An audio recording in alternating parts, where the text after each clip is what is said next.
I saw something. I know yours. I know Yeah, next most week. of them is next week. Yeah, next week. Welcome. Welcome. Glad you're here. Hola. I'm glad we get to fit hundreds of people in this room. This is good. We have plenty of... Thank you for coming. Crowd. It's kind of funny. If you were here, you realize it's not hundreds. But several people said they couldn't come. How many did you have in that Mary Poplin thing? I didn't get to come that day. I was down. We had probably about 30 or so. Is that all? 25, 30. Mm-hmm. I envisioned the place being jammed. Yeah, it'd be great, wouldn't it? I wanted to get here and I just... Yeah. It's online. The video I recorded, it's on church's Facebook. You should have the handout from last week, and then there's a new handout at the end of this table that if we get to it, we'll cover that one this time, but I'm not sure if we are or not. Can I go back a little bit and make sure we see the forest before we get to the trees again? Is that helpful to you? Big picture. So I'm looking at the handout that you have too. I have it right here in front of me. Right here in front of me. I've encouraged you to think about why you're a Christian. There's a great need to figure that out. You are not, in preliminary remarks, you're not all in the same boat. Not every one of you deals with rigorous, intelligent atheists all the time. That's okay. It's okay. But since there are people who listen to this podcast and watch the Facebook video, and some of you do interact with people who are very rigorous atheists, I try to cover as many bases as I can without going too much in depth. To get more in depth, I've given you book suggestions on your handout. You can read all you want and always come to me if you want more questions. But I'm just trying to cover a broad. Atheism is supposed to be the belief that is the proposition God does not exist, but that's a long story. Let me skip ahead to all the way down to page 3. Page 3. What would it take for you to believe something? I ask that question to people when they're not believers. Why really do you not believe? Why really do you not believe? And if you're a Christian or any religious, what is it really? There are kinds of Christians who think that you don't have to have any evidence. You just have to have a religious experience, or you just know that you know that you know. And that's a legitimate way to look at it. If someone asked me, what would it take for you to believe something? I would say, personally, this is David. I said this last time. I need some kind of evidence. Because while my religious experience is the reason why I know that I know, I could be delusional. And I don't want to be delusional. So I need some other evidence that corroborates my religious experience. Imagine for a second you had this phenomenal experience of going to Disney World and then come to find out you were dreaming. So how can I decide that? Well, let's see if you have an airplane ticket. Did you go there? So you could disconform. You could say, man, you never went. You might have had a vision of Disney World. Maybe you got enraptured in a commercial, but you didn't go. I know you were with me and we were playing softball. You can say you had a great experience, but it was false. It's not based on reality. To really make it convincing to me is both the experience of Disney World and evidence that you went there. Does that make sense to you? Souvenirs. That's right. Good. Both archaeological souvenirs and intellectual souvenirs, maybe other people who are there with you. Well, that's like that with religion. And so for me, the reason why I really think, the real reason why Christianity is true is because I have direct knowledge of him. Direct knowledge of Jesus and Father, Son, and Spirit. That's why I know. But the reason why I don't lead with that with most people is because religious experience is so subjective, it won't prove it to someone else. Which is why I don't use religious experience as an argument. I mean, let's flip it to somewhere else. If a Mormon comes up and said, I had a big, powerful, warm, fuzzy feeling in my heart when I read the Book of Mormon, which is what they say, that's my argument for Mormonism. I find that very unpersuasive. I would say you might have had an experience that does not convince me that it's true. It's not an argument. I think it works with Christianity the same way. I don't think it's an argument that it's true. Having said that, I'm just trying to understand here, I'm convinced that's how I know it's true. I just don't use it as an argument to show it to you. How do you know you're at Disney World? Because I know that I experienced it. Well, that doesn't prove it to you. You need other stuff. So that's the first reason. So I take religious experience and I take a bunch of other things that I think point to it. That point to it is on the bottom of page 3. That's the direct evidence and circumstantial evidence. I'm convinced that the proposition Christianity is true can be demonstrated by both circumstantial evidence and then move to direct evidence. You don't have to do it this way, but it is the way I do it. Let me give you an analogy real quickly before I move on. if we went up to a room upstairs and I said, look at the stuff around here. There's princesses and Cinderella stuff and unicorns and pillows and Barbie dolls. And I'd say, I posit that a little girl lives here. And then the person beside me doesn't believe in little girls.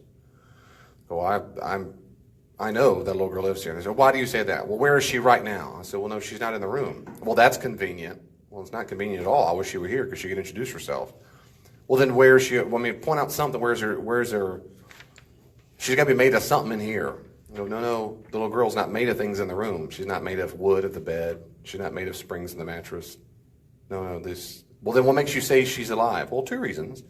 One is if I look at all the clues in the room, the things I listed like unicorns and Barbie dolls and whatever, it's possible a little boy did that. It's possible it exploded in a magical confusion. Possible unicorns or aliens dropped it off. There's all kinds of things you could say. It just seems to me when you put all this evidence together, it sure is pointing to, I bet a little girl lives in this room.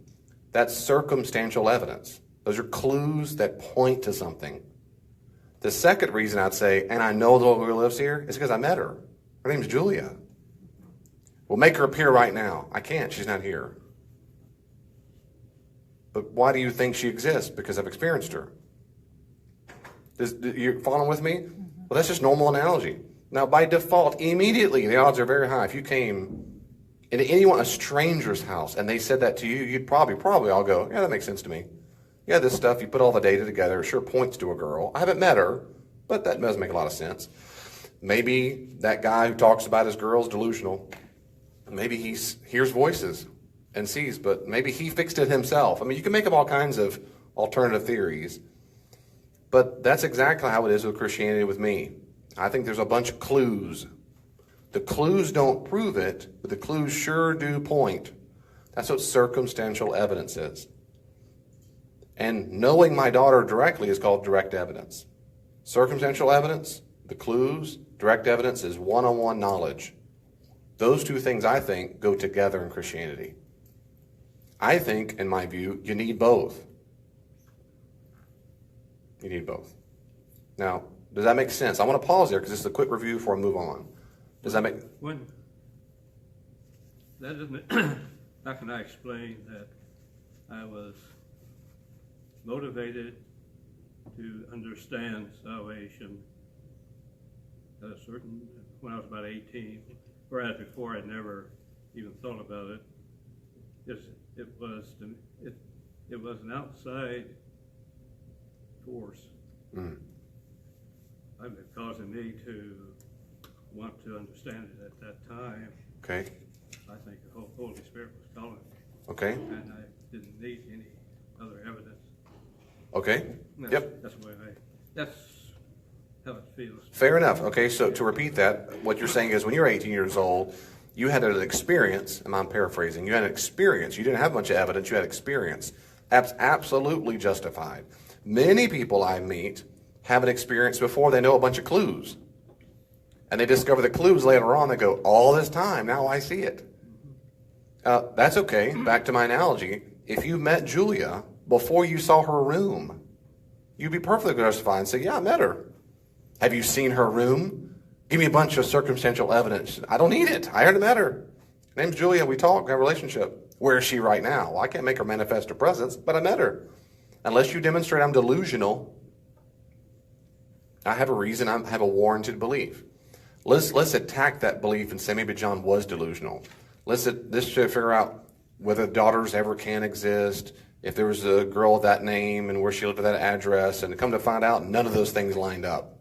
And no one's ever heard of Julia. And there's no evidence whatsoever that corroborates that. She has no parents. There's no record anywhere. There's no DNA evidence. Well, then it leans toward likely you just had some kind of experience, but it ain't real. So let me pause there for a second. I'm saying those are two different things. Now, some people will still say, David, I don't care. I know that I know that I know. You can say that. Some people say that about alien abduction.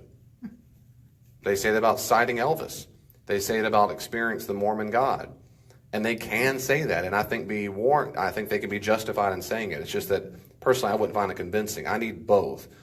I like the experience plus corroborating evidence. I'll move on quickly. So that's the forest. We're talking about If someone says, why do you think God exists? Oh, I should have said this too. Don't forget, when it comes to Christian theism, that's the top of page 2, right at the top. That's a worldview. As a Christian, Christians do not believe that God is a fixture in the universe, no more than I thought Julia is made of wood.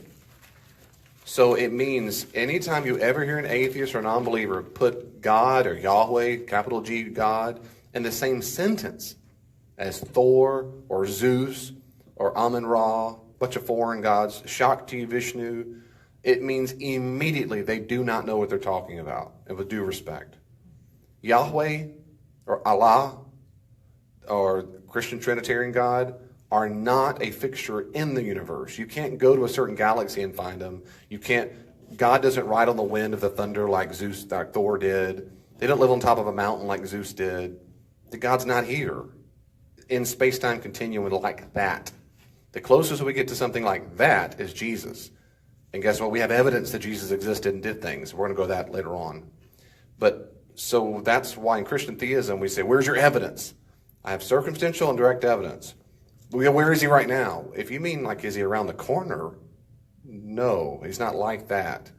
Well, isn't that convenient? Well, it's not convenient at all. It's about the God I believe in. He's not a thing in the universe. He's not out in the sky. He's not in space. So that rules out every other God in the entire, that's ever been invented. That's not the Christian theistic God. And that's why, to use my analogy of Julia, it's like saying there's a room full of clues, but only certain people meet the God. Well, I think the universe is full of clues, but only certain people have met them. And what I'm doing now on page 4 is to give you these 3 layers of probability. I think 2 different kinds of things. I think you might say facts of reality make it quite probable. These are clues in the room for Julia. They're clues. They don't prove God exists. I just think they point that way. And then the second major thing is quite probable. We'll go to very probable. That's when we get to the manuscripts in the New Testament itself, the Gospels. Does that make sense what I'm doing so far? That's it. That's what we're doing. Can I go ahead very quickly? Okay, you stop me. Now, I remind you, I'm going to go for a while and then pause for questions. And it's not because I don't care what you have to say, but I'm trying my best to get going. Page 4, I think God is the best explanation for why anything exists at all. I think he's the best explanation why the universe had a beginning. If it's an event, there had to have been a cause. The cause has to be not made of matter and energy and time and space. I don't think universes pop into existence. You can't say a quantum vacuum. That's like saying a zygote, the earliest stage of development. I covered all this before. Watch the video if you haven't already, or listen to the podcast. You're not going back far enough if you say anything about quantum anything. It had a beginning. It popped into existence. Why? Naturalists are going to say there's no explanation, just popped into existence. That's possible. I think it's silly. I don't think it happened. I think it's much more rational to say God created it, much like I create a thought. 3, why the universe has constant quantities that are fine-tuned for life. Scientists know for a fact that the universe is exquisitely fine-tuned like knobs for life to exist. Not humans to exist, though that's true too, but life. Stars would not have formed, and on it goes. And we talked about this last time. That's where we ended last time, was on the laws of nature. And so any quick questions about numbers 1 through 3? We're going to go faster after this, besides morality, but any question about that, number 1, 2, 3? That God chose to do it that way. That God chose to do it that way? Everything that he did was his choice, his desire, gave him pleasure. Right, so the Christian would say he decided to do it that way. Correct. That's right. And back to my analogy, if someone said, okay, if joy exists, why are there unicorn pillows on the ground? Then I would say because she chose to do that. I don't think a criminal did it. I don't think an alien dropped it off. I think my daughter, for some reason, usually likes to throw pillows on the ground for some unknown reason. She does. She decided. So yeah, that's right. So these are clues, I think, point to God. Number 4, I think God's the best explanation for why there are what we call laws of nature. Now, I have a video, but I'm not going to show that tonight because of time. C.S. Lewis has a great talk about laws of nature. And if you go to YouTube, you can look it up, Laws of Nature by C.S. Lewis. It's only 7 minutes long, but I'm going to save us time. Now, I want to say this because this is very common for naturalists to respond back. So let me say this. A law is just shorthand for a behavior that typically repeats itself. A behavior that typically repeats itself. That's what a law is. That's all it is. Laws are not immutable. That is, it's not like they can't change no matter what. They're not unchanging things. They're patterns. They're just patterns. And laws cannot create something. They might explain an event, why this marker falls down. They'll make up something called law of gravity. But the law of gravity, the law did not make this fall. It's the way we talk about the pattern that this typically falls down. Laws don't make anything, don't create anything ever. Laws can't create a universe. Now, theism, let me back up. Naturalism doesn't tell us at all where these laws come from. Remember, if there's nothing but physical stuff, it doesn't tell me where they come from, because these laws supervene on stuff. On theism, the laws of nature are just a description of how God runs the universe. It's one of the descriptions. And there's one verse I can find in the Bible that talks about this. It's Jeremiah 33:25. Jeremiah 33:25. He says, in the NET translation, "But I, the Lord, make the following promise. I have made a covenant governing the coming of the day and night. I have established the fixed laws," and that word in Hebrew can mean law, ordinances, commands, routines, patterns. "I've established the fixed laws governing heaven and earth." That's one of, and there are many other allusions in the Bible where they do not think God does everything. They don't think God is pushing the marker to the ground, like God's going with his divine finger. Jews didn't think that. Christians don't have to think that either. It's okay to think that God designed certain things to operate according to fixed laws, like Jeremiah just said in Jeremiah 33:25. Does that make sense to you? So laws of nature exist, like the laws of gravity and whatever. I'm not going to spend much time there. If you want to spend more time, read the books. But they're all laws of nature. Kind of wound the clock and lets it run. He can reset the clock or stop it. Gotcha. So God wound the clock and lets it run. Right. If that's all he did, if you remember, I mean, that's part of it. if that's, I'm saying, that is good. If that's all he did, that's the good definition of deism, as we talked about a couple weeks ago. Deism is the belief that there's an all-powerful creator God who established these laws, create the universe, and then basically step back, as it were. Does not reveal him or herself or itself. Doesn't interact with creation. Well, I think he does. That's deism, right? Which is why you're not a deist. If you think he does interact, that's a theist. He can do whatever he wants to do with it. He can do whatever he wants to with it. That's right. That's I agree. Limitations. What's that? He has no limitations. You said he has no limitations. I disagree, but not with about the universe. But that's another story. Maybe we can talk about that later on. So I do think God is the best explanation of why the laws of nature. In naturalism, there's no explanation. Like there's no explanation why the universe popped into being. There's no explanation why the universe is fine-tuned. There's no explanation for why anything exists. There's no explanation for why there are laws of nature. I think theism best explains that. God, as it were, sustains the universe. He sustains it. He sustains it. I'm going to go ahead to number 5.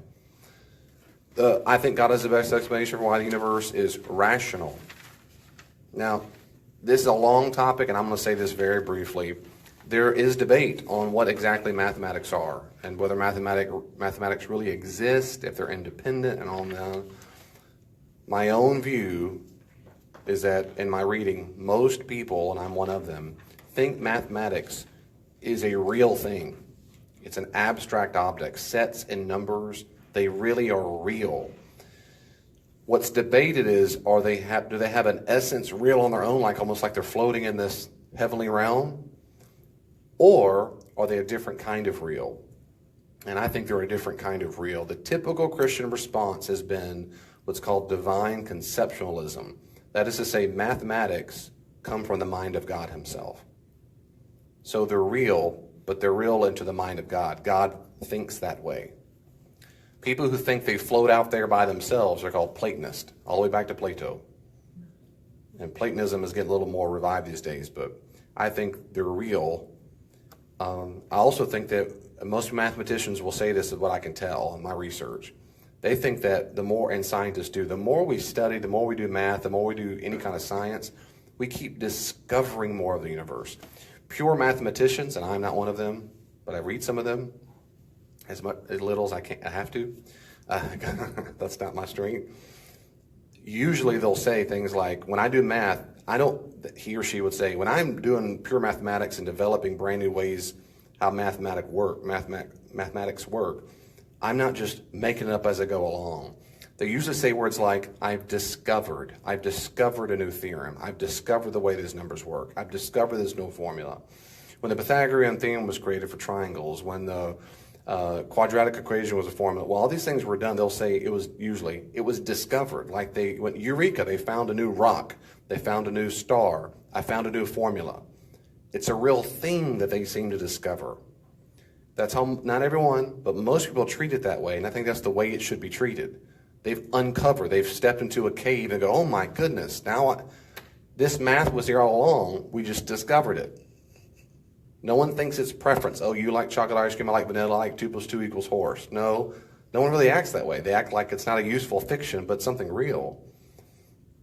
The second thing that's so fascinating is it always fits reality. It comports so well. The fact that Einstein can say E = mc², and it's the best testable equation ever been developed. It's 3 letters. It's beautiful. And it fits reality perfectly. And Einstein said that's the greatest mystery, is why the universe is rational. It's like it was made for us to understand. It's like it was made for math to fit it just right. And that's the main thing. I think God is the best explanation for why it is rational, and it just fits right. I can't make up those equations, but the ones I read can do it. And they'll say, yeah, it just fits so well. Science is always thinking that. In fact, there's a whole pursuit called, they're looking for the theory of everything. Einstein wanted it real badly. The TOE, the TOE. Theory of everything. The idea is that scientists want to come up with that one math equation so short and simple, like E = mc², that explains everything. It's the governing formula for every other law of physics. It's the dream of any little young scientist. I'm going to figure it out. String theorists think they've discovered it, but most people don't think that's the way it is. I think God is the best explanation. Now, why is that? Because the Christian God is rational. He's the source of it. In John 1, we learn in the beginning was the what? Word. The Word. The very beginning concept of everything in the universe was rationality. Christians don't start like naturalists. They start with a nothingness, and stuff comes, and billions of years later, rationality comes. The Christian worldview is exact opposite. The beginning wasn't stuff, and the beginning was rationality. There was a mind in the beginning that then created stuff, and then is able to give that rationality to creatures as he sees fit. I think that much better fits the data.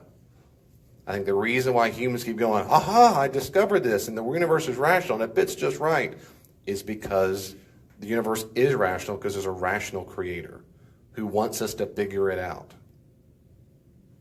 Naturalists will say, no, it's just a coincidence. They might be right. I think they're wrong. Any questions about those two quickly? Okay. Go back to, now we're switching gears dramatically. No more physics. You're welcome, unless you missed that, and I do a little bit. I'm kind of a little sad. Now I'm moving on to something else, and for one quick thing, which is biology. I'm convinced God's the best explanation for why there is DNA. Okay? DNA, or remember what DNA stands for? Deoxyribonucleic acid. She got it. Got it too? Good. You're right. DNA is the hereditary material in humans and almost all of the organisms. Nearly every cell in a person's body has the same DNA. Most DNA is located in the cell nucleus. It's called nuclear DNA. And a small of it DNA can be found in what's called the mitochondria. The information in DNA is stored as code that make up 4 chemical bases: A, G, C, and T. I won't tell you the main words that matter. Human DNA consists of about 3 billion bases, and more than 99% of those bases are the same in all people. More than 99% of us are identical in the DNA chromosome. The order, or the exact sequence of those bases, like words in a syntax in a sentence, determines the information available for building and maintaining an organism. Just like letters and words have to form just the right sequence for us to go, oh, that's a sentence, I get it. That's how it happens inside DNA. Just over 3 billion base pairs, or for you computer nerds, that's 1.5 gigabytes of information is in one chromosome. 1.5 gigabytes is in one chromosome, one microscopic chromosome inside of you and me. Estimates for the number of cells in the human body range from 10 to 100 trillion, probably depending on your weight. I won't point any fingers, but you know. Just a joke. Let us take 100 trillion cells as a generally accepted estimate, because that's a lot. 100 trillion cells in you and me. So given that each diploid cell contains about 1.5 gigabytes of data, the approximate amount of data stored in the human body is about 150 trillion gigabytes. That's a lot, isn't it, Damon? It's a lot of data. Since life depends on the presence of genetic information, any theory of the origin of life must provide an account for the origin of this information.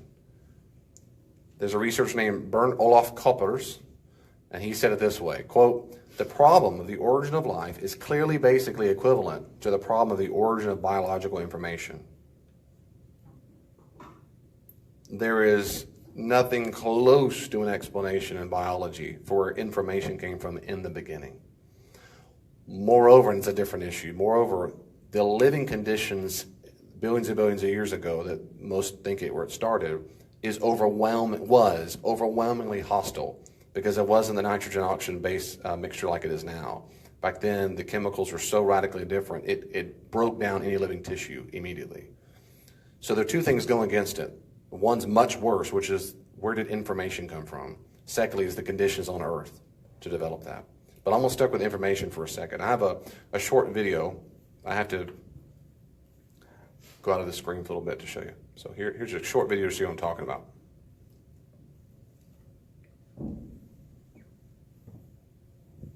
Here is a cell, the basic unit of all living tissue. In most human cells, there is a structure called the nucleus.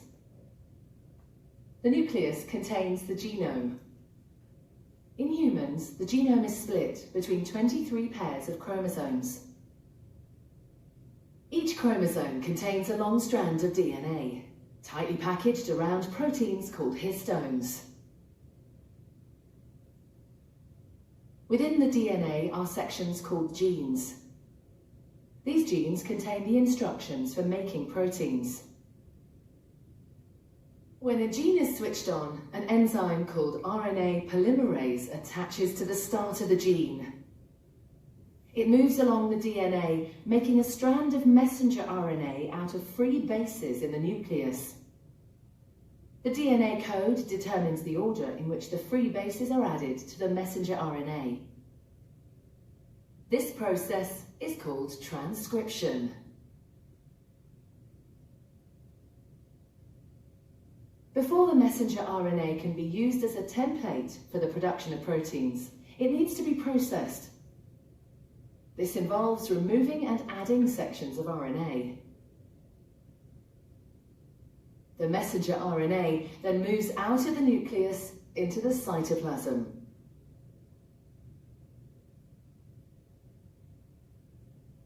Protein factories in the cytoplasm, called ribosomes, bind to the messenger RNA. The ribosome reads the code in the messenger RNA to produce a chain made up of amino acids. There are 20 different types of amino acid. Transfer RNA molecules carry the amino acids to the ribosome. The messenger RNA is read 3 bases at a time.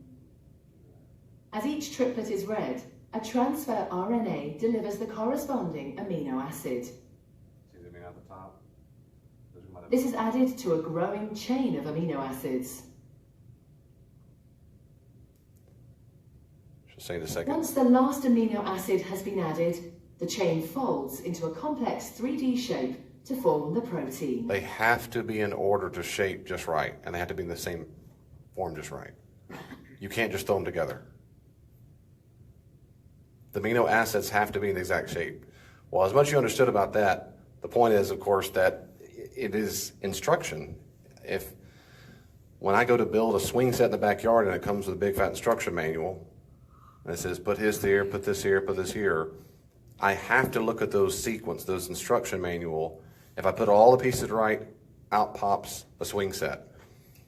It's very unlikely that if I empty all the parts of the swing set on the ground and shake it up, a swing set pops out.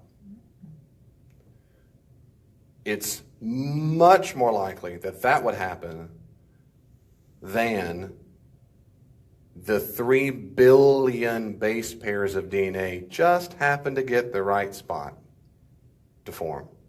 Now, the chromosome's different. We have 3 billion base pairs. But you say, well, what about amoeba? What about the tiniest? Nope, they've got about 1.5 million. So it's still much more likely if I shook up my anything out of my box and dumped them out, something would pop out, like a fixed car or something, than it is one single solitary cell. What you need to have, outside of sounding ludicrous, of saying, oh, it's possible, you need a code. You need some instruction manual of how to put it together.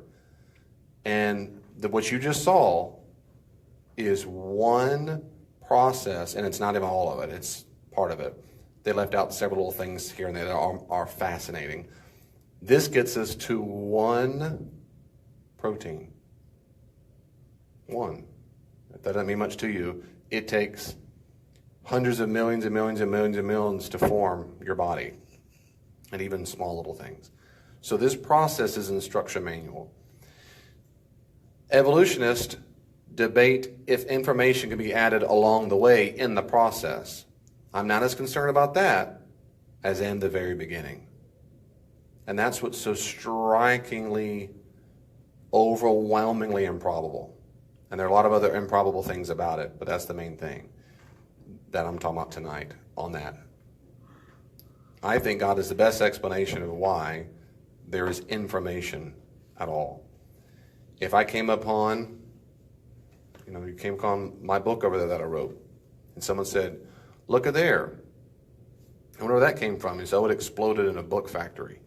I mean, it's just silly. You'd say, no. I mean, if I open it up, look, there's words in it. And they're not just, well, you say they're words, they're just ink on a page. Yeah, but when you put them together in English language, this means something. These are forming sentences. The first thing any rational person will think is, oh, those words must have come from a person. All right, people have minds. A mind produced that. A mind didn't put the ink on the page, but the mind's the origin of the information that was written down in the language. The information came from a mind. Pick any language you want. German, Spanish, Finnish, it doesn't matter. That's how to communicate it. DNA can be used how they want, but the information is a profound mystery in naturalism. I don't know how God put the DNA there first. I have no scientific explanation for how God did it. I don't. I do think God is the causal agent. I think God's the best explanation for creating DNA. I think it's the best explanation for that. Any question about that? I hope you see the books I listed there. I hope you'll feel free to go read all you want. And let me go back just a little bit on the top of page 5. If you read, I mentioned this last week, but just to highlight it again, Hugh Ross's book, Why the Universe is the Way It Is, I think is an easy read.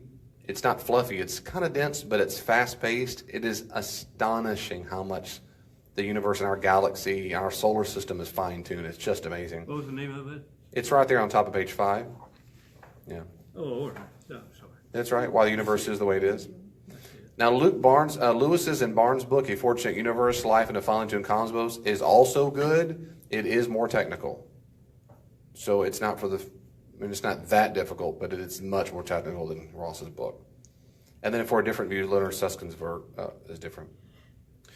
In the DNA, the classic Stephen Meyer signature in the cell, and then Behe's book, and there are others. I was trying to find a book, and there might be out there. I couldn't find a book that responds directly. There are all kinds of blogs that respond in opposition to the DNA. And all this stuff can be on YouTube. Look at these guys on YouTube as well, by the way. Church, if you like to listen or watch videos, look up Hugh Ross on video. Look up Stephen Meyer. Look at the people. Listen to the debates they have and make up your own mind. Okay, I'm going to go ahead quickly. Number 7, unless there's a question. No, Kristen, you're making a face? Like, maybe not. Okay, I think God is the best explanation for why there are moral laws. And so what I want to do now is... Yeah. That cheers you right Making sure that was there and not out there. C.S. Lewis gave a talk on the BBC radio on this night, August 6, 1941. And it was written down into a book eventually called Mere Christianity. It's a series of talks.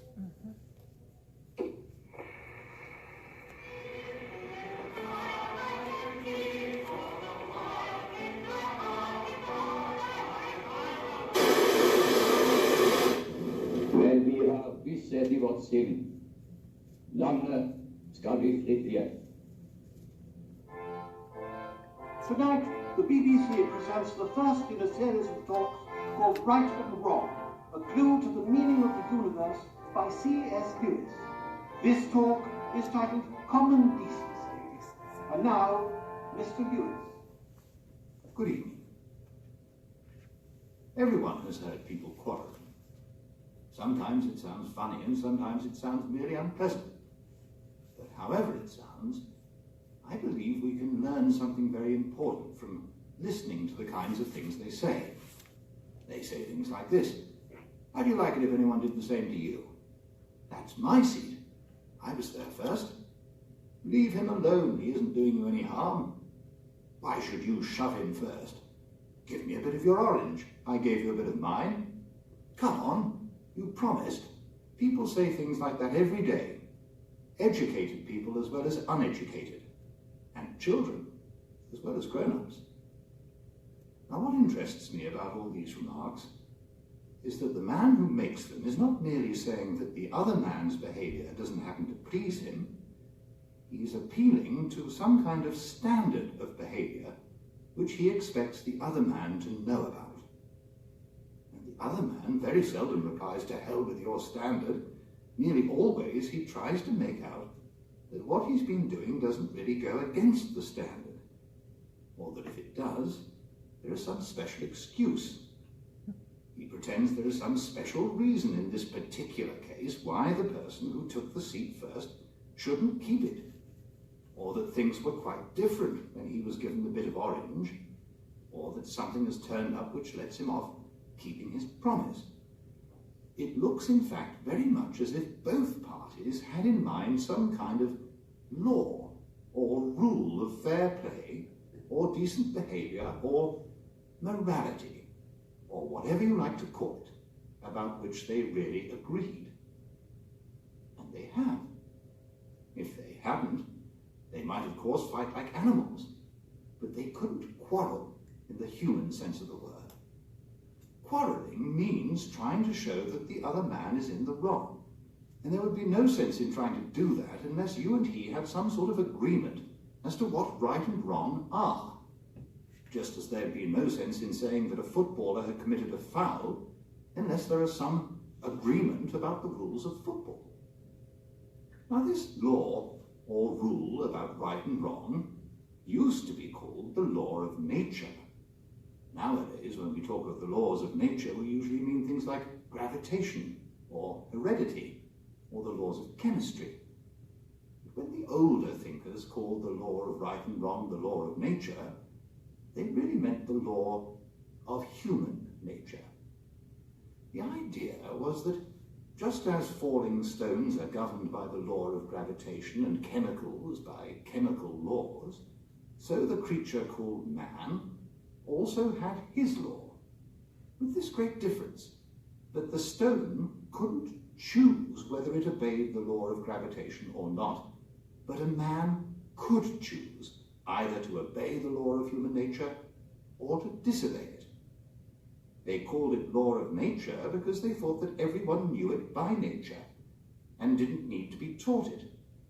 They didn't mean, of course, that you mightn't find an odd individual here and there who didn't know it, just as you find a few people who are colorblind or have no ear for a tune. But taking the race as a whole, they thought that the human idea of decent behavior was obvious to everyone. And I believe they were right. If they were not, and all the things we say about the war are nonsense, what is the sense in saying the enemy is in the wrong, unless right is a real thing, which the Germans at bottom know as well as we do, and ought to practice? If they have no notion of what we mean by right, then though we might still have to fight them, we could no more blame them for that than for the colour of their hair. I know that some people say the idea of a law of nature or decent behaviour known to all men is unsound because different civilizations and different ages have had quite different moralities. But this is not true. They have only had slightly different moralities. Just think what a quite different morality would mean. Think of a country where people were admired for running away in battle, or where a man felt proud of double-crossing all the people who had been kindest to him. You might just as well try to imagine a country where 2 and 2 made 5. Men have differed as regards what people you ought to be unselfish to, whether it was only your own family or your fellow countrymen, or everyone. But they have always agreed that you ought not to put yourself first. Selfishness has never been admired. Men have differed as to whether you should have 1 wife or 4, but they have always agreed that you must not simply have any woman you liked. But the most remarkable thing is this. Whenever you find a man who says he does not believe in a real right and wrong, you will find the same man going back on this a moment later. He may break his promise to you, but if you try breaking one to him, he will be complaining it's not fair before you can say Jack Robinson. A nation may say treaties don't matter, but then next minute they spoil their case by saying that the particular treaty they want to break was an unfair one. But if treaties don't matter, and if there is no such thing as right and wrong, in other words, if there is no law of nature, what is the difference between a fair treaty and an unfair one? Have they not let the cat out of the bag and shown that whatever they say, they really know the law of nature, just like anyone else? It seems then we are forced to believe in a real right and wrong. People may be sometimes mistaken about them, just as people sometimes get their sums wrong, but they are not a matter of mere taste and opinion any more than the multiplication table. Now, if we're agreed about that, I go on to my next point, which is this. None of us are really keeping the law of nature. If there are any exceptions among you, I apologize to them. They'd much better switch to some other station, for nothing I am going to say concerns them. And now, turning to the ordinary human beings who are left. I hope you won't misunderstand what I'm going to say. I'm not preaching, and heaven knows I don't pretend to be better than anyone else. I'm only trying to call attention to a fact. The fact that this year, or this month, or more likely this very day, we have failed to practice ourselves the kind of behavior we expect from other people. There may be all sorts of excuses for us.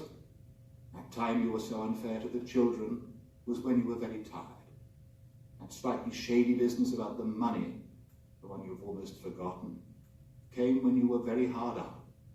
And what you promised to do for old so-and-so and have never done, well, you never would have promised if you had known how frightfully busy you were going to be. And as for your behavior to your wife, or husband, or sister, or brother, if I knew how irritating they could be, I wouldn't wonder at it. And who the dickens am I anyway? I'm just the same. That is to say, I don't succeed in keeping the law of nature very well. And the moment anyone tells me I'm not keeping it, there starts up in my mind a string of excuses as long as your arm.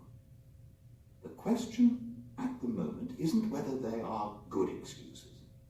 The point is that they are one more proof of how deeply, whether we like it or not, we believe in the law of nature. If we don't believe in decent behavior, Why should we be so anxious to make excuses for not having behaved decently? The truth is, we believe in decency so much, we feel the rule or law pressing on us so, that we cannot bear to face the fact that we're breaking it, and consequently we try to shift the responsibility. For you'll notice that it is only for our bad behavior that we find all these explanations. It is only our bad temper that we put down to being tired, or worried, or hungry. We put our good temper down to ourselves. These, then, are the first 2 points I wanted to make tonight. First, that human beings all over the earth have this curious idea that they ought to behave in a certain way, and cannot really get rid of it. Secondly, that they don't in fact behave in that way. They know the law of nature, And they they break it. These two facts are the foundation of all clear thinking about ourselves and the universe we live in. Thank you. You with me so far? Okay, good. I'll watch. There's a clip. Hold on 1 second. Is not 1 second. He's going to deal with some objections, then I'm going to talk. It completely facts. Now this is really so peculiar Here we go. that one is tempted to try to explain it away. Just a few minutes. For instance, we might try to make out that when you say a man ought not to act as he does, you only mean the same as when you say that a stone is the wrong shape, namely that what he is doing happens to be inconvenient to you. But that is simply untrue. A man occupying the corner seat in the train because he got there first, and a man who slipped into it while my back was turned and removed my bag, are both equally inconvenient, but I blame the second man, and do not blame the first. I am not angry, except perhaps for a moment before I come to my senses, with a man who trips me up by accident. I am angry with a man who tries to trip me up, even if he does not succeed. Yet the first has hurt me, and the second has not. Sometimes the behavior which I call bad is not inconvenient to me at all, but the very opposite. In war, each side may find a traitor on the other side very useful, but though they use him and pay him, they regard him as human vermin. So you cannot say that what we call decent behavior in others is simply the behavior that happens to be useful to us.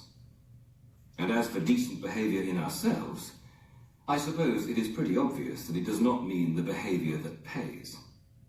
It means things like being content with 30 shillings when you might have got £3, doing schoolwork honestly when it would be easy to cheat, leaving a girl alone when you would like to make love to her, staying in dangerous places when you could go somewhere safer, keeping promises you would rather not keep, and telling the truth, even when it makes you look a fool. Some people say that though decent conduct does not mean what pays each particular person at a particular moment, still it means what pays the human race as a whole, and that consequently there is no mystery about it. Human beings, after all, have some sense. They see that you cannot have any real safety or happiness except in a society where everyone plays fair, and it is because they see this that they try to behave decently. Now, of course, it is perfectly true that safety and happiness can only come from individuals, classes, and nations being honest and fair and kind to each other. It is one of the most important truths in the world. But as an explanation of why we feel as we do about right and wrong, it just misses the point. If we ask, why ought I to be unselfish? And you reply, because it is good for society, we may then ask, why should I care what's good for society except when it happens to pay me personally? And then you will have to say, because you ought to be unselfish, which simply brings us back to where we started. You are saying what is true, but you are not getting any further. If a man asked what was the point of playing football, it would not be much good saying, in order to score goals, For trying to score goals is the game itself, not the reason for the game. And you would really only be saying that football was football, which is true, but not worth saying. In the same way, if a man asks, what is the point of behaving decently, it is no good replying, in order to benefit society. For trying to benefit society, in other words, being unselfish, for society, after all, only means other people, is one of the things decent behavior consists in. All you are really saying is that decent behavior is decent behavior. You would have said just as much if you had stopped at the statement, men ought to be unselfish. And that is where I do stop. Men ought to be unselfish, ought to be fair. Not that men are unselfish, nor that they like being unselfish, but that they ought to be.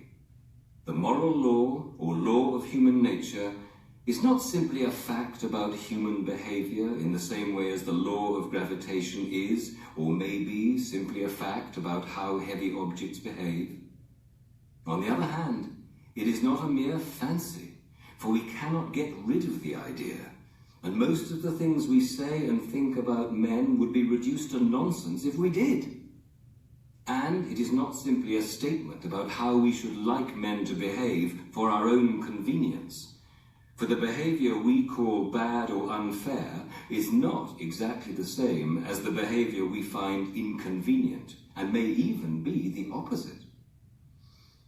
Consequently, this rule of right and wrong, or law of human nature, or whatever you call it, must, somehow or other, be a real thing.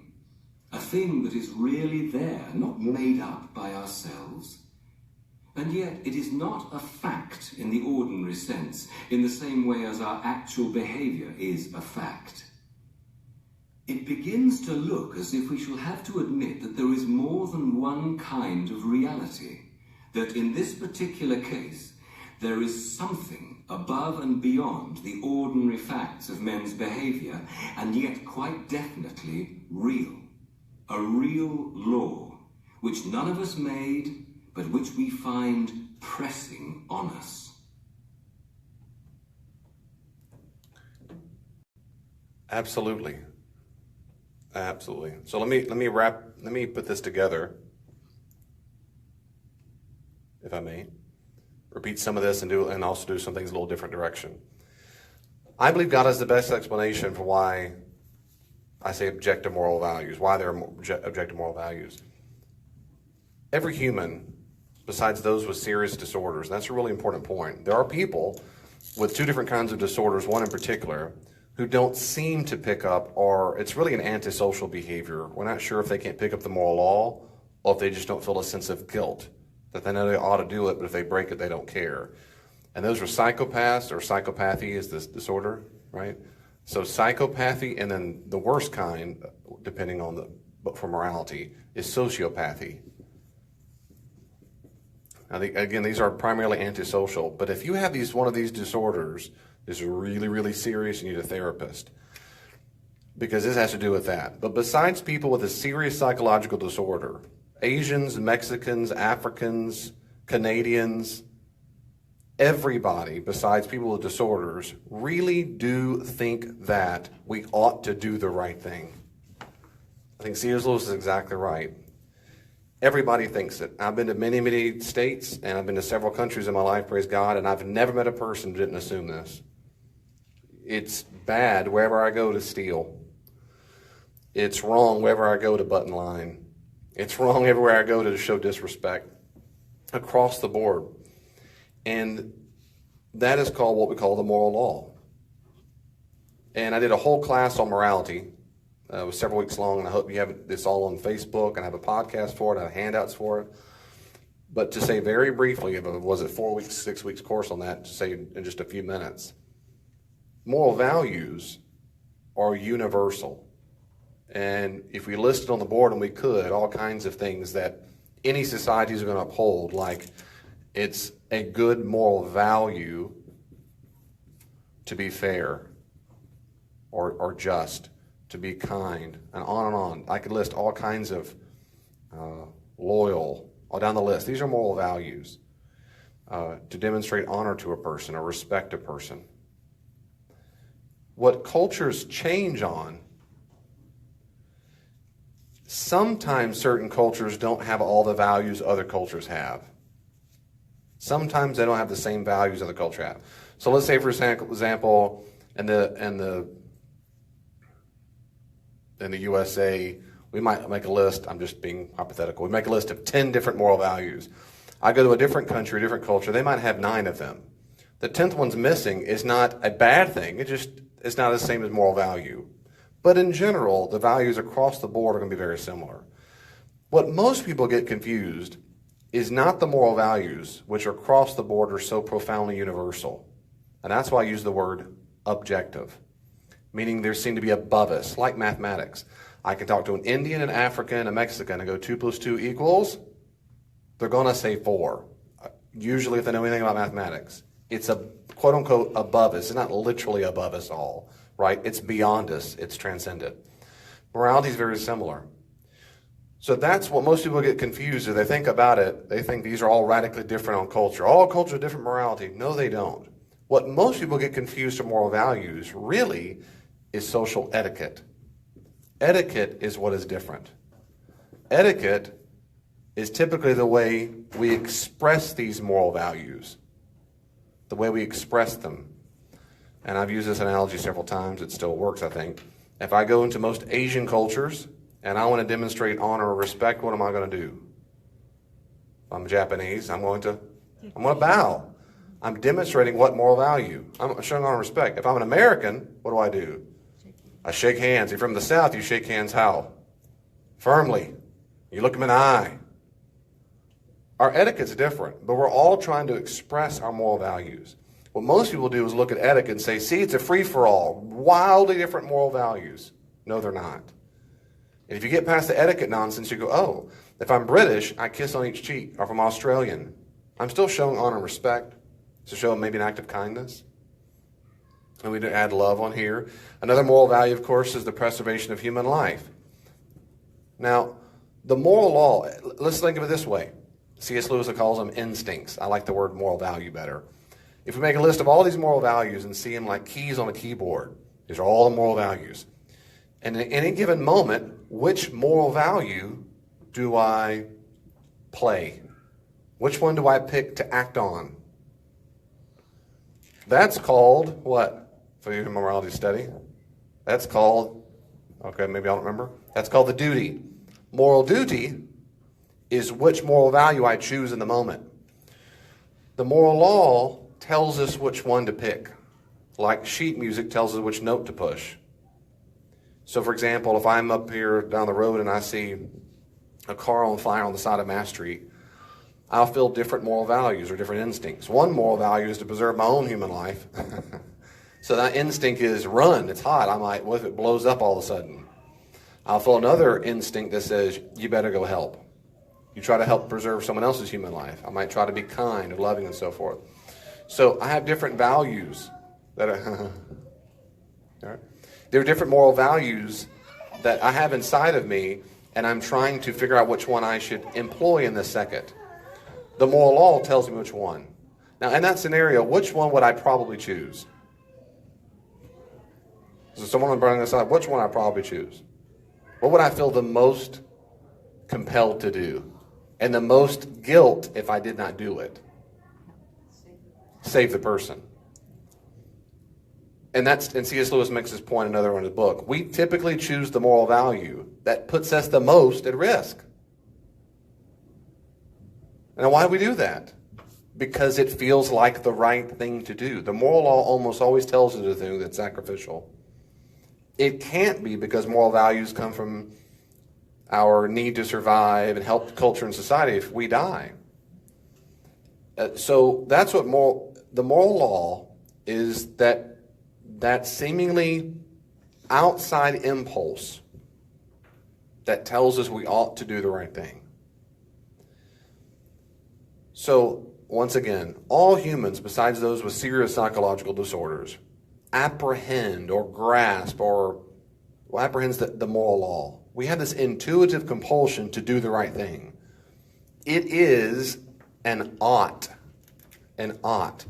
And this is what's very different from the moral law versus every other law. No one thinks this marker ought to fall down to the stand. It ought to, or it broke a rule. If the wind blew down a tree on the forest, no one says it should have fallen that way. It ought to have had. It would have been bad if it didn't. No one says that. That'd be silly. It's just doing what things do when wind blows it over.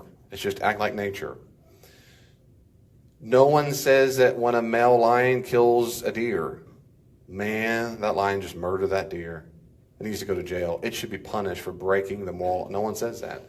No one thinks the lion is obeying has to feel a sense of the moral law. Humans do. It feels like an ought. It feels like a commandment. So we have these two basic things of this moral law.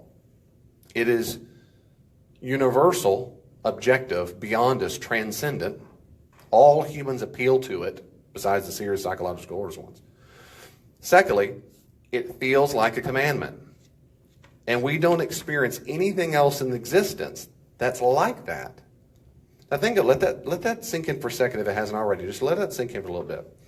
For example, most people follow the basic canons of logic. For example, you can't be the law of non-contradiction. That's like saying, I'll make an example, I don't speak English. Okay, I just contradicted myself. I just spoke English. That'd be silly. That makes sense. So, I mean, that's just silly. You go, well, you can't say that. That's nonsense, David. You can't contradict yourself. That's a basic law of logic. You can't do that. But I don't feel like I ought not to be illogical, nor do I feel guilty when I am. If I say 2 + 2 = 5, you go, you ought not say that. You should know better. You should be ashamed of yourself. Do I feel guilty if I put the wrong answer in mathematics? At least I did never in my entire childhood. Even now in my adulthood, Damon, I wouldn't, because I'm not a mathematician. I know basic math, but I would never go, oh, I feel awful. So we have this sense, not only of oughtness that comes from morality, but a sense of guilt when we should have done otherwise. And it doesn't work that way in anything else. We might call it the laws of logic, but no one feels they ought to do it. The laws of grammar, but no one feels like you ought to make sure your verb and subject agreement match. There's something very different about morality. And why is it universal? Why does it feel like a commandment? Why is it universal? Why does it feel like a commandment? Does that make sense so far? Yeah, some of you are fading. Let's stay with me. Okay. Atheist, non-naturalist, they act as if there's objective moral values. Most of them do. And that's a good thing. I like that. If not, it'd be overwhelming anarchy all the time. I want them to act like that.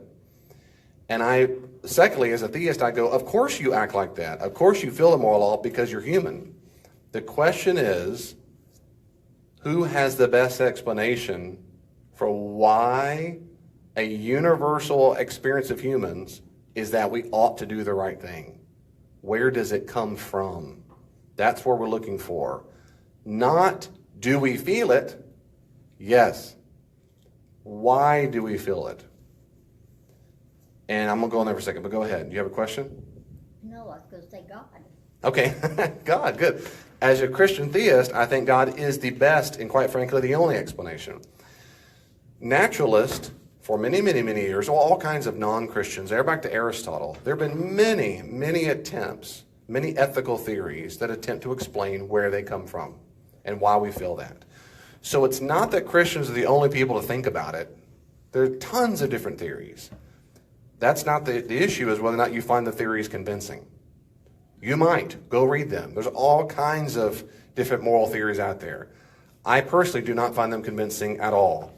I think by far the best explanation is that the reason why we feel we have a moral oughtness, and it's universal, is there's a moral lawgiver. Now, if you're a naturalist, what you have to say, and I have a lot more on this on that study I did, they have to say is that morality isn't based on moral value. It is merely social etiquette. It's just a biological delusion to help us survive as a species. That's all it is. It's a useful fiction to help make sure we don't all kill each other. That's the number one explanation given by naturalists. That can't be right. it can't be right for 3 reasons. At least, I have about 7 or 8, but I'm going to give you 3. You're welcome. I know you just stay with me. Can I give you 3 reasons, or do you want me to just move on? Go ahead. I'm serious about this. You want me to just move on, or do you want me to? I want to hear them. Reasons. Okay, well, because I know some of you are because before. Evolution cannot be the explanation of why it's universal and why it's good. They're all big knockout ones. Number 1, David Hume said this back in the 18th century. It's called a naturalistic fallacy. You cannot get an ought from an is. You cannot get an ought from an is. You cannot say, it just is the case that humans develop a certain way. It just is, and that develops an ought. You cannot logically do that. That is nonsense. That tree fell by the wind. It's just an is, and it ought to behave that way. You might mean that a little bit like, well, with the laws of physics, but no one thinks it ought to have. Like it did the right thing by falling there. You can't do that. And humans are, that analogy, are like trees. You can't do that. If we are merely the result of blind natural processes, it makes no sense to say an ought comes from an is. And morality feels like an ought, not just an is. I sneeze, that's an is. I yawn, that's an is.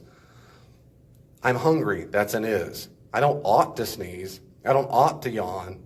They're very different. So I experience in me is all the time. The ought is something very different. The second reason why I can explain that is, this is called the genetic fallacy. The genetic fallacy is when you attempt to explain whether or not something is true or false when you discover its origin.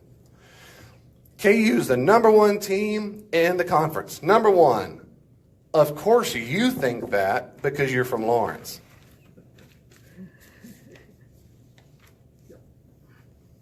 What does my having been from Lawrence have anything to do with the fact that they're number 1? Everything, because you're from Lawrence.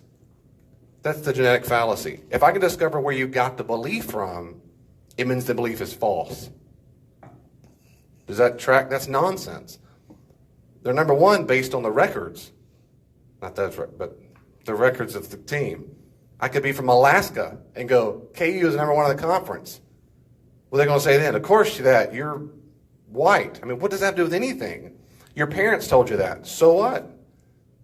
The origin doesn't have it. So when it comes to genetics, if you say, well, biology, development evolved us, gave us this morality, aha, that's where it came from. That's where it came from doesn't mean it's false. That's called epistemology. And the third major reason is, that is not at all, I can't do this while I'm talking, I have to stop experience. If you say, there's no such thing as morality, and most naturalistic ethicists do say that. There's no such thing as morality. It's an illusion. We're delusory. That's not what experience tells us. That is, everything in our bones, you might say, everything in our intuition tells us, yes, it is wrong to eat babies. Yes, it is wrong to rape people. Yes, it is wrong to murder. Yes, it is. Yes, it is. Yes, it is right to tell the truth. Yes, it is right. There are real moral values. And so everything in the human experience besides the people with serious disorders tell us it can't just be an illusion. It's as real and powerful a fact as my normal experience of everything else, like if I'm hot or cold or hungry or thirsty. But more than that, because there's an intuitive mental state that tells me that. So if evolution is true, that it's only illusion, we have a huge problem with why is it all humans say, no, it's not. And I've heard atheists and naturalists say, I know it sure feels like it. It's a very powerful urge. That's an illusion. And I could say a lot more about that. They'll say, well, and I'll say, if that's true, is what Hitler did wrong? Well, yeah. What do you mean by wrong? Well, I mean, he shouldn't have done it. Why not? Because you don't do that to help society survive. They say that's exactly what they thought. They thought it did help society survive. Who are you to tell them it was wrong? Well, maybe I wouldn't do it. That's not what we're saying. If you think morality is a preference, like I like chocolate ice cream, then you've not really come to grips with what morality is. Now, most naturalists, I'm going to say in the sermon this week too, most naturalists and atheists, they think that humans are the source of morality. Sam Harris is real well known for this, saying humans should just use their rationality. This is a fundamental difference between Christians and naturalists. Christians admit that humans are not and cannot be the source of morality because we're not the source of good. We can't be. And humans don't talk that way, just as C.S. Lewis said. You stole my seat. No one says, so? They give an excuse for why it was okay. It's okay that I broke the moral law. I was here first. Or you weren't looking. It's okay that I stole that candy because you shouldn't have had it out. Not, who cares? Everyone assumes there's a moral law and we justify it. And that's what we do on the inside of ourselves. And that's true when you go to God. A lot of people think getting God's forgiveness means we just tell him all our excuses. I was really tired. I know I shouldn't have yelled at my spouse, but I was real tired, God. Is that cool, God? Okay, you understand. Good. Next. And Lewis is also helpful there. That's what most people think. And that's why they think, well, I'm not real sure if God's forgiven me. Because I think he's right. I think most people think when people come to me and David, I'm not sure, how do I know if God's forgiven me? I usually ask through a series of questions and conversation.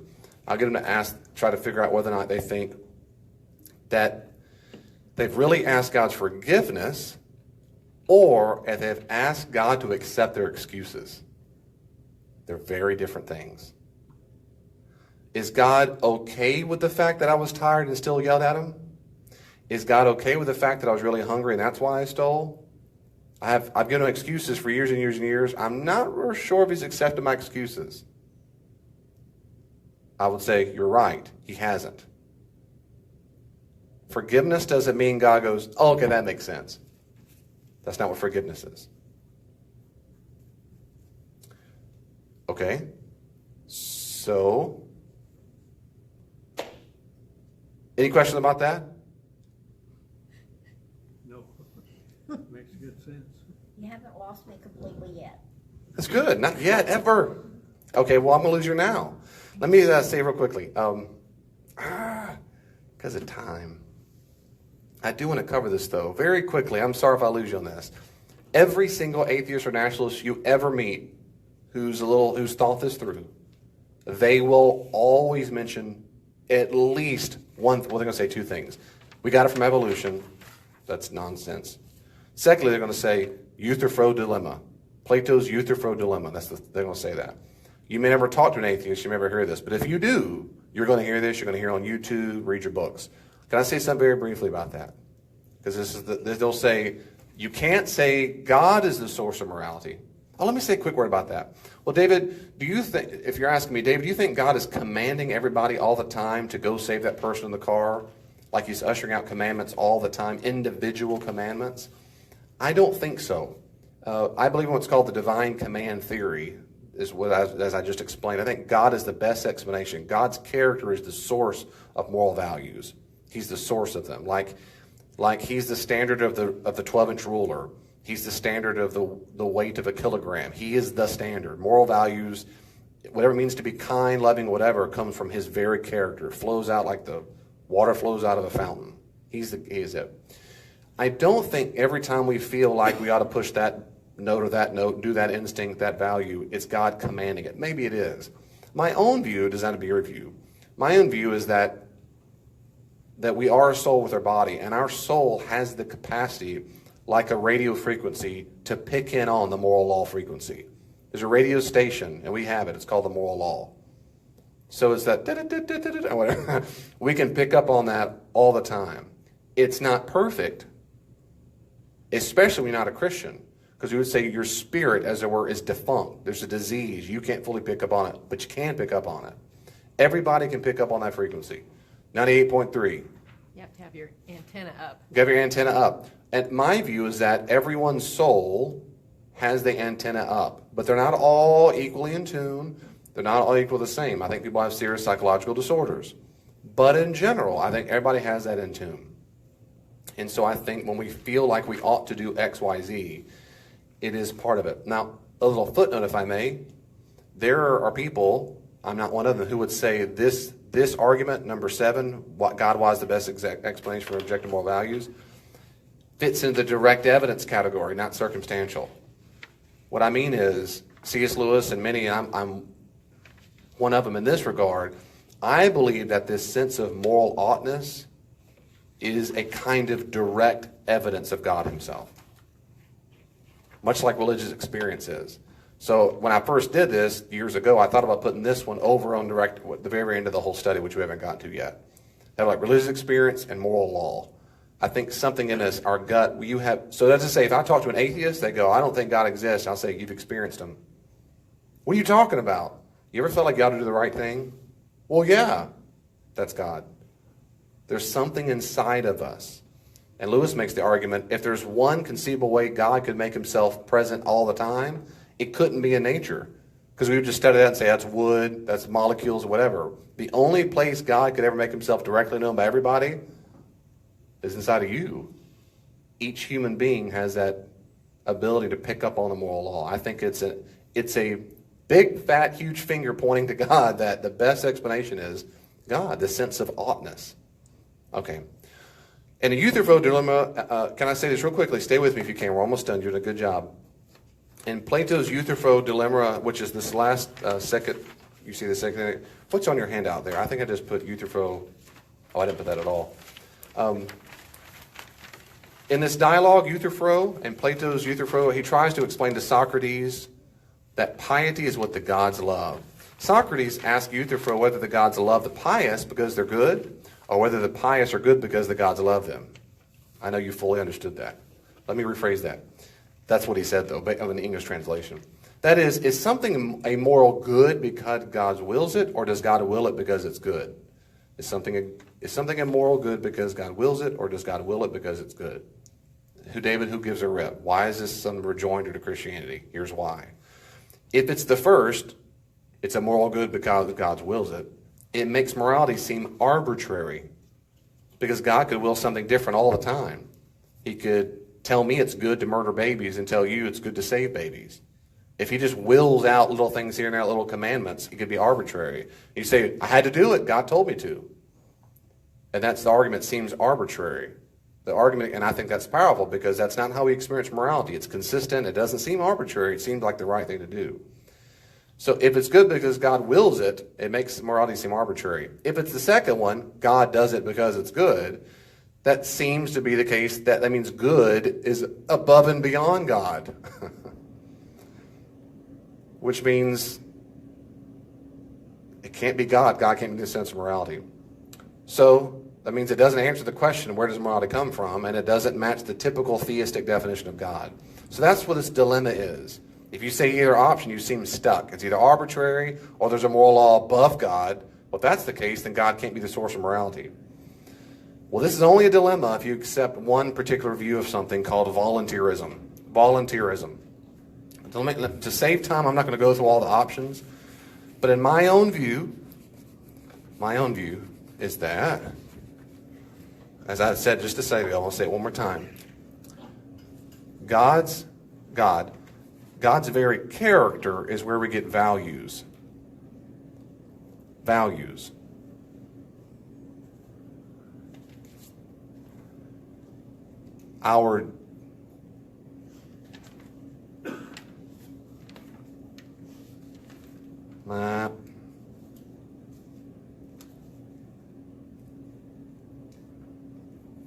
His character is where we get our values. His commandment is where we get our duties.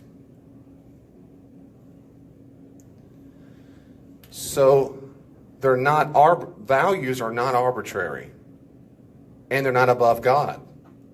They flow straight from God. Why is it good to be loyal?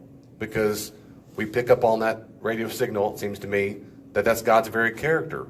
God is loyal. We should be loyal too. We ought to be loyal. Why is it good to tell the truth? Why is it good to be honest? Because God's honest. That's his character. He's honest. Does that make sense? Why is it good to be respectful? Because God is respectful. Why is it good to preserve human life? Because these characters come out here. The duties are different. Moral commandments come out of his duties, and those depend on the person, the situation, on and on. For example, humans have the moral duty to preserve human life unless God commands it in some way. God does not under that duty. God has not issued the same duty to himself. I have a truck. If I went there and slashed the tires, you might think I'm crazy, but what you wouldn't say is I'm evil.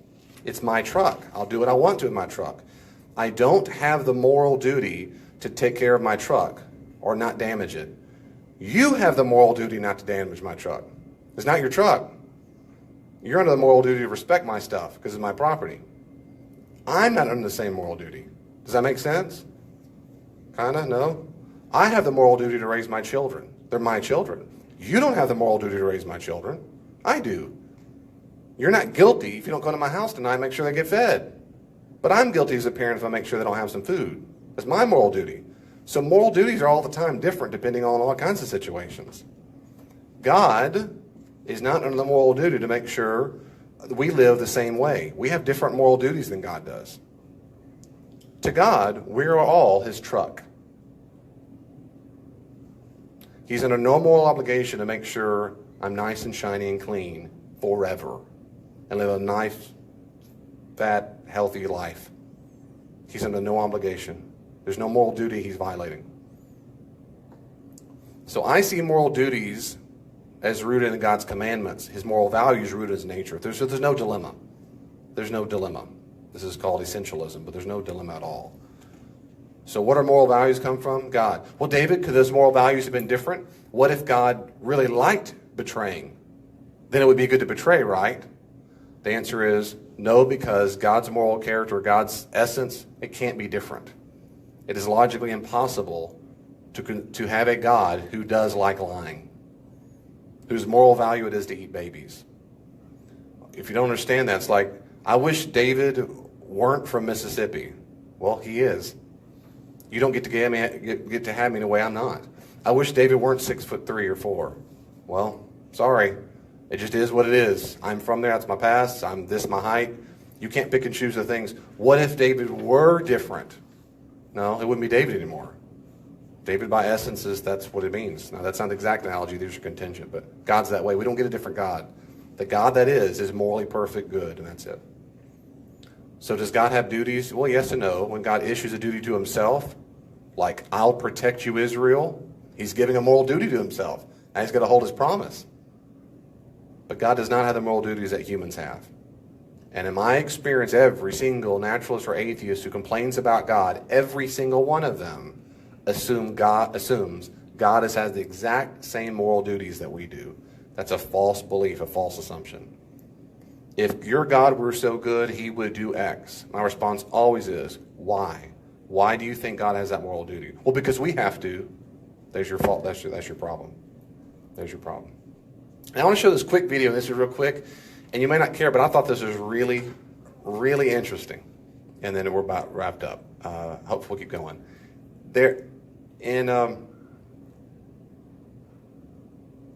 I was watching this the other day. Everybody, I'm Neil deGrasse Tyson of Frederick. Yeah, I was watching this. Anyway, this is the 2018. They have this for years and years now. Not for that. It's not that long. It's pretty new. The Isaac Asimov Memorial Debate. And they bring in some of the top brilliant people in the world to come to this. And it's a sold out, packed out tickets. I mean, it's immediately packed out. Neil deGrasse Tyson, who's the guy about to talk, is a well-known, well-respected astrophysicist. The topic is on artificial intelligence. And they brought in the guy who's in charge of the IBM Deep Blue. No, what's his name? Watson. He's the chief engineer on Watson. They bring in the chief engineer for one of the chief engineers for Google. These are big dogs at the top of the companies. Neil deGrasse Tyson, who's about to talk with a mustache, he's a great astrophysicist. He asks Michael Wellman, who's professor of computer science and engineering at the University of Michigan. He asks him about artificial intelligence. They start talking about morality. Well, if we develop these machines that become conscious, what happens when they start doing things? And there's a real, if you don't know this, for many years now, for a long time, really, for years, there are books written on this topic of what do we do when they do become self-aware. Most movies think they turn into Terminator, all kinds of stuff.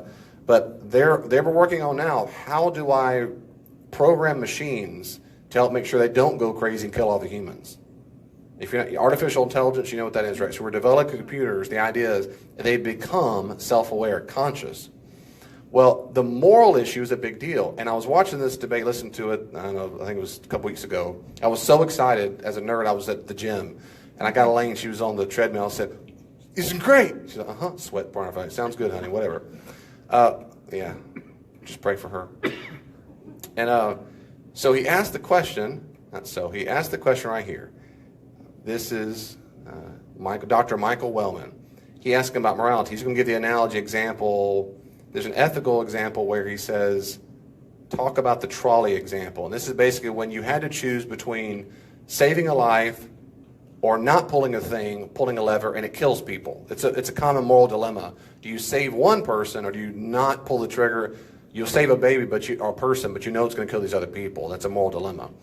But what he says is, the point is, if artificial intelligence were programmed and it became alive, how would they know what to do? Now listen very carefully to what he says, Dr. Michael Wellman, the guy in the glasses, what he says about what he wants artificial intelligence to be able to do. This became popular in psychology to pose ethical dilemmas to people and see how they react. And there's many variations of it, but the standard kind of story is a trolley is going down a track and it's about to hit or kill 3 people, and then you notice that there's a switch, and you could make it go over to another track where there's only one person, and you could choose to kill that other person instead of the first 3. Would you do it? And So the dilemma there is somebody's going to die no matter what. You either can not touch it, then the trolley kills 3 people on its own, or you can intervene and actively kill one person. Right. Now, I'm not a psychologist, but I think it seems to be a kind of silly question to ask people because humans can really never get, I think, into a mental state where they can really believe that with certainty, if I take this action, I'll kill this one person for sure, and the other action. There's always this uncertainty. There's always questions about what to blame with. It's not actually a realistic situation. So the question is, will AIs actually is it more realistic for them perhaps? Could an autonomous vehicle be in a situation where all of a sudden a bicyclist runs in front of it and has a chance to swerve and do some other damage, and will it have to weigh that? We'd have to take out the vegetable cart first, and then find out what else it does. Yeah, and so will they have to be coded in them what the solutions are to those dilemmas? When it does happen. Right. So that implies that humans get together, figure out a solution, and you hand it to AI. That's not the point of AI. The AI is going to have some higher intelligence than we do, and that's why I'm curious. You bring AI to that problem, is it going to give different answers than we would? And then we say, oh my gosh, we never thought about it that way. Let's do it that way. So I think this is where that's going in some discussion here. Actually, no, AI, the idea is we want to give, for the humans to give the AI the values, and the AI is concerned with making decisions and taking actions to promote those values. So ultimately, we are saying, we value life, that's part of what the robot laws are for. There are no robot laws, they are science fiction. No. But because so the danger is that they would be weaponized by the party that is programming them and is controlling them. Not that they're going to all of a sudden decide to get rid of the humans. That's not the source of the danger. With respect to the kind of trolley problem situation in this hypothetical autonomous vehicle, when it does happen that one of these cars runs over a bicyclist, and it'll happen, I think, much less frequently than humans do it today. We'll take the black box. I hope they're engineered so that they have a black box that captures everything that was in their senses all the time, and it's very secure so they can't lie about it. And then we'll be able to dissect it, and we'll say, you made this decision. Why did you do that? It might say, well, I hit the bicycle because if I swerved to the left, I would have run over, a child. Or if it said, well, I did that because if I swerved too fast, I'd wake up the passenger. Then you'd say, no, that was the wrong decision. That was not what we meant for you to do. I wake up the passenger. Do you get where I'm going with this at all?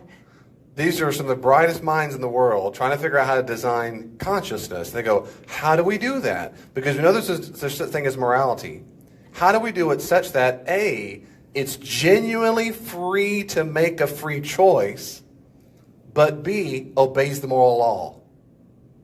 If you command it always to behave a certain way, it's not free. The way to guarantee that is you put moral values in them. That is exactly what Christianity teaches about God. God has implanted into us moral values. If he made us obey the moral values in a certain way, to the duties we made us do it, we don't have the freedom not to do it.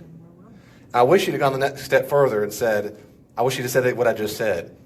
Neil deGrasse Tyson alluded to, he said, wait. The whole point of AI is now that you make them, but then they're able to do it on themselves. And he was right. We put the values in there so they can choose it themselves. And then there's maybe a little black box, on an airplane that records everything. We'll take that out and what? What is he talking about? But what's another word for evaluate what they did with it? And decide whether it was right or wrong to make that choice. We call that judgment. We will look back on their life, the black box out, and judge them. They're making us gods. That's exactly what they're doing. They're making us gods. That's judgment. Well, look at it. Why did you do that? Why did you do that? Well, I didn't want to wake up my passenger. And he said, oh, that was wrong. That was wrong. The assumption is that AI had a choice to do otherwise, had the moral duty, you should not have done that, and you still did it anyway. That's artificial intelligence. In other words, this is not some crazy Christianese nonsense preachers that's people, whatever make up. This is cutting edge technology trying to figure out how consciousness can be created. And yet they're talking exactly as I just talked for 15, 20 minutes, and so did C.S. Lewis, talking about a robot. You take out robot and put in the word human. God has designed us with moral values in us. He does not make us choose those things because we have the freedom to do it, but we feel like we ought to. As C.S. Lewis said, the two basic facts of humans are we know there's a moral law and we break it. Sometimes we get it right, sometimes we don't. And at the very end, we get a black box, metaphorically speaking. We want it to have a soul. That's right. That's exactly when I have a rational soul. I won't be able to finish all that tonight, but any questions about anything so far? I hope that analogy helped. At least it helped me. That's why I was all excited. I went, you just said what I said. Okay, anything at all about anything we've covered so far? I could go on, but the last one is so fun. I want to slow down on it. It's just about the soul and afterlife. I've got some afterlife stories I want to tell you, and I don't do that right now. So, is there anything at all that I need to cover again? Any question about something we've covered thus far?